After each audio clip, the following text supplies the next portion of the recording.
इब्तिदा रब्बुल जलाल के बाबरकत नाम से जो दिलों के भेद खूब जानता है। अस्सलाम वालेकुम। ईद के दिन सुबह सादिक तलू होते ही सदका फितर वाजिब होता है।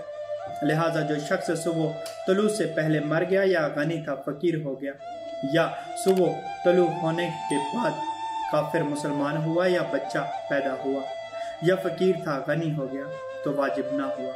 और अगर सुबह तलू होने के बाद मरा या सुबह तलू होने से पहले काफिर मुसलमान हुआ, या बच्चा पैदा हुआ, या फकीर था गनी हो गया, तो वाजिब है। फितराना देने की जगह ज़कात की तरह है, यानी जिनको ज़कात दी जा सकती है उन्हें सदका फितर भी दिया जा सकता है। फितराना नमाज ईद उल फितर से पहले अदा किया जा सकता है, लेकिन हमें चाहिए कि हम रमज़ान अल मुबारक के पहले 2 अशरों में या जितना जल्दी हो अदा कर दें, ताकि गरीब लोग भी ईद की खुशियों में शरीक हो सकें। एक हदीस का तर्जुमा है, हज़रत अब्दुल्ला इब्न उमर रज़ी अल्लाह ताला अन्हो ने फरमाया कि रसूलुल्लाह सल्लल्लाहु अलैहि वसल्लम ने फितराने की ज़कात फ़र्ज फरमाई है कि 1 सा खजूरें या 1 सा जो हर गुलाम और आज़ाद मर्द और औरत, छोटे और बड़े मुसलमान की तरफ से, और हुक्म फरमाया कि इसे लोगों के नमाज ईद के लिए निकलने से पहले अदा कर दिया जाए। ये हदीस मुत्तफ़क़ अलैह है।